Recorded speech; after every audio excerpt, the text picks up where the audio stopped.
Vishwa Vaishnava Raj Sabha Ki Jai.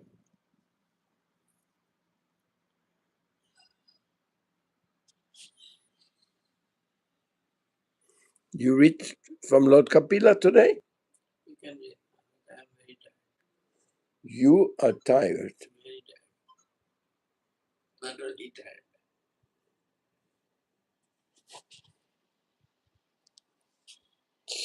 Oh, I need tilak renewal. You have tilak? Where?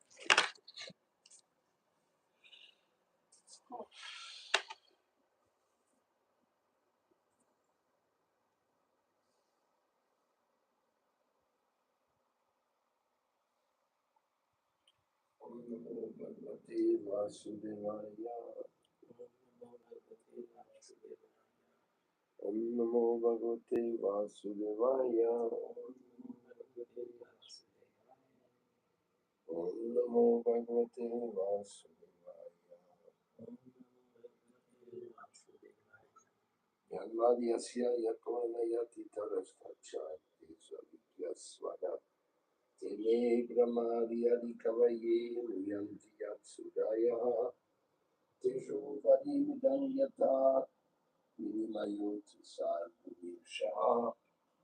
Damna Svena Sada Nidasta Kuhukam Satyam Padam Timari. Om Namo Bhagavate Vasudevaya. Om Namo Bhagavate Vasudevaya. Reading today from Srila Prabhupada Bhaktivedanta Swami's teachings from the Srimad Bhagavatam, the teachings of Lord Kapila.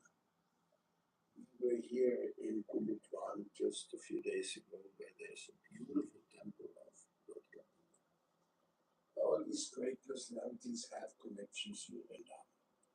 Srila Vyasadeva, Saubhadhi Muni. I mean, this is like Vrindavan is the hub of spiritual existence since time immemorial. And then maybe sometimes it went to some other important manifestation in Ayodhya or in Kailash or Rishikesh, Haridwar, Mathura. But Vrindavan is always coming back. Even when I went to South India, there the other sampradayas, they're called the samadhis, places where they put their deceased saints. They call them Vrindavan. They don't call them samadhis. Yeah. In all of South India. Oh. So means when the holy sages leave their body there, they're going into Vrindavan. Here they're going into samadhi, pushpa samadhi, full body samadhi. So let us see what message Prabhupada has for us today.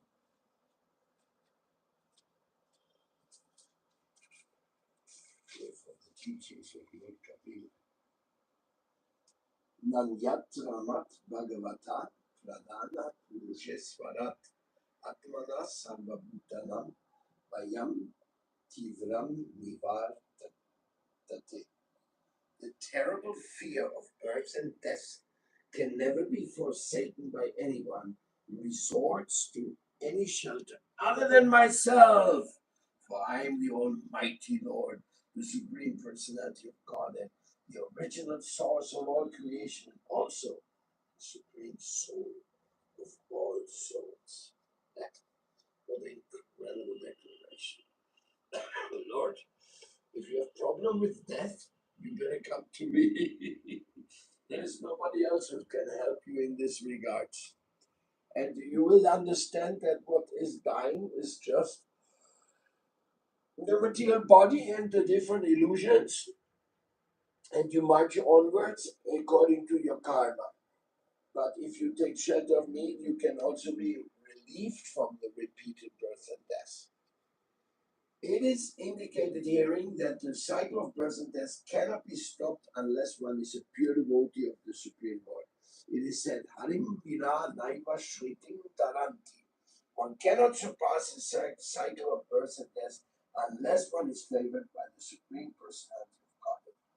Here again it is said so clearly that you have to be favored by the Supreme Personality of God. You have to gain His favor. Today I listened to a class of Urmila Devidasi, one of my god sisters, and she mentioned that we want to behave in such a way that Krishna likes to see us. And for that, we have to be also very happy to see him and get and appreciate the grace he has given to us.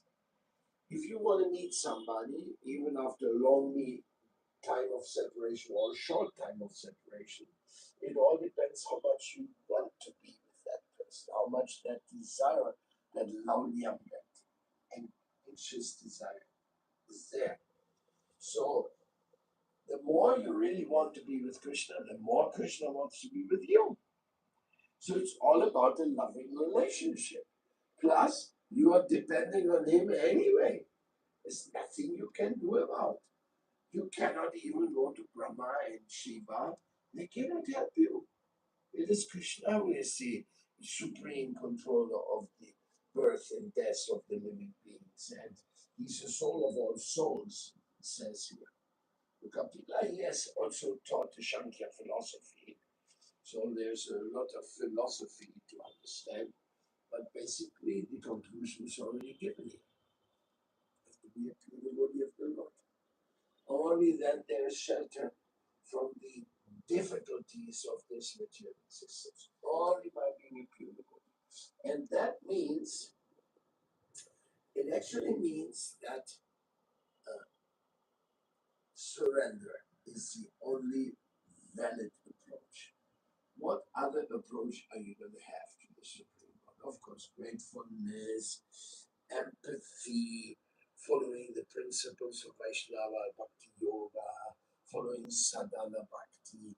But more than all these details is the acceptance of your full dependence on His mercy. That acceptance of the full dependence on Krishna's mercy, that is what brings us to the Lotus feet of Srila Prabhupada. And that's what Srila Prabhupada gives to us in the teachings of Lord Kapila. Like he's giving us to all over his other books as well. It is when my mother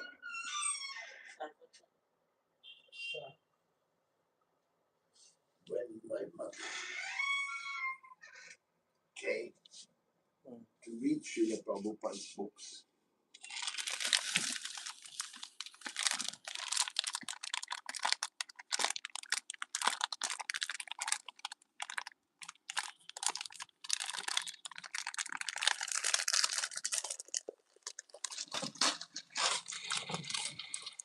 she complained that Srila Prabhupada is repeating himself too often.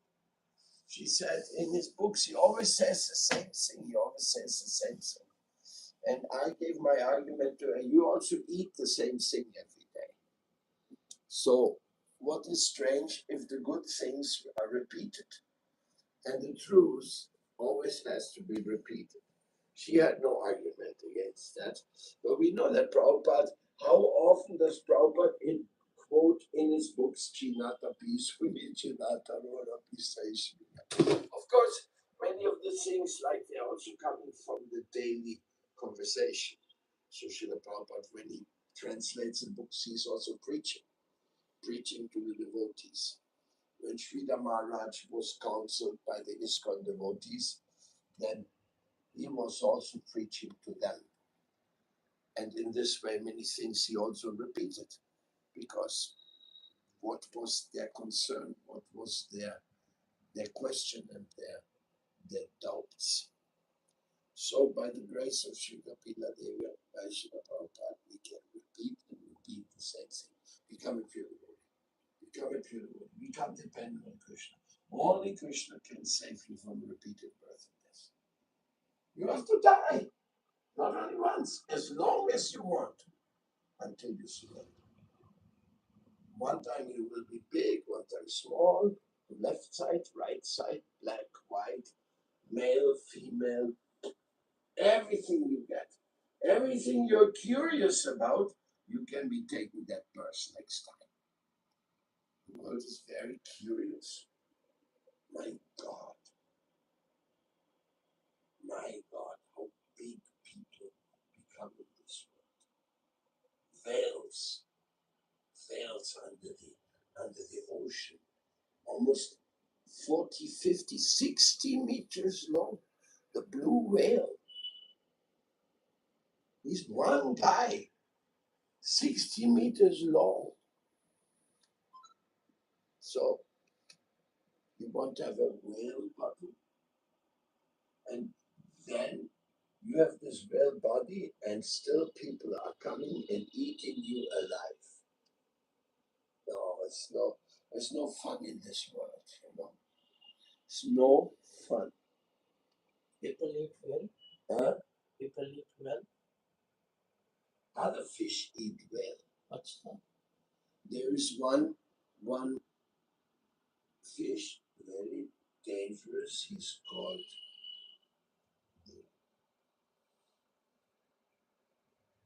it's black and white, like a cow, checkered. I just forgot the name. He swims into the whale's mouth and eats his tongue. Oh, Yeah, there's a lot of suffering in this world. We can't get away from it. So, and everybody is, it's the same story. And if we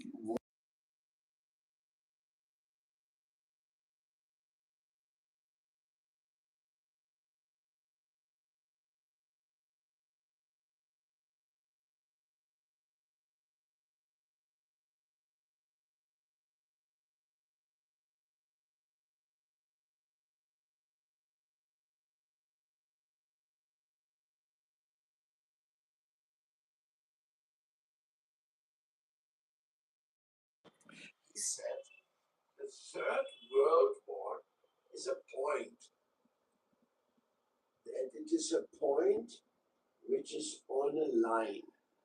One line is made of many points next to each other. That makes a line. Our problem is we are asking about the point, but we are not asking why is this line there.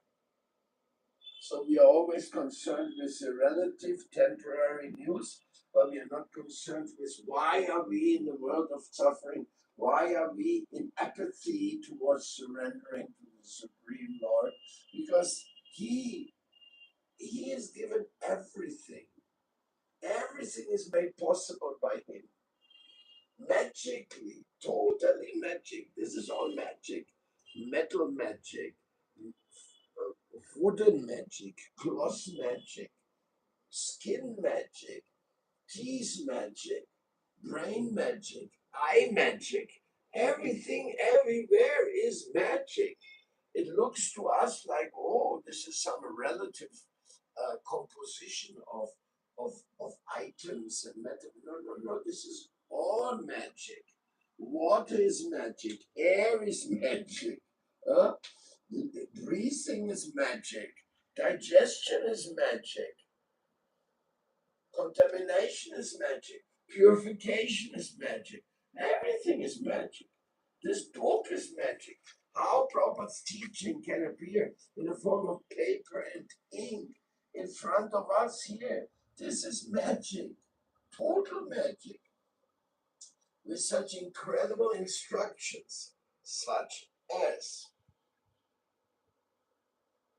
the same concept confirmed herewith.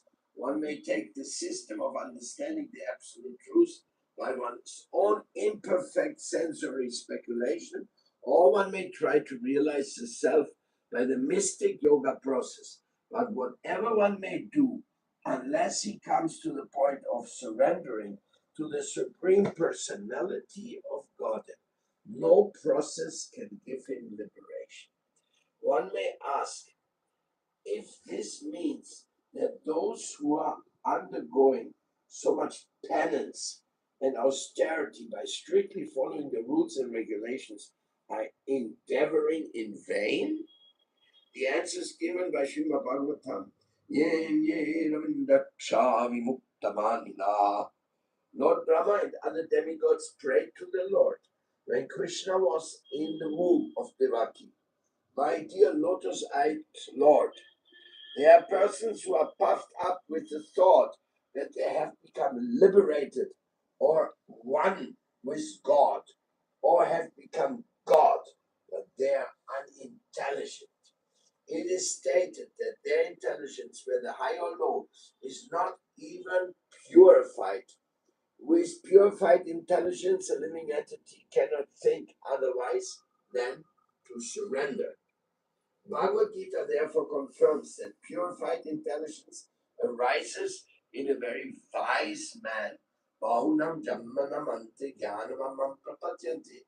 After many, many births, one who is actually advanced in intelligence surrenders under the Supreme Lord. Without surrendering, one cannot achieve liberation. The Bhagavatam says those who are simply puffed up, thinking themselves liberated by some non-devotional process, are not intelligent because they are not yet surrendered unto you.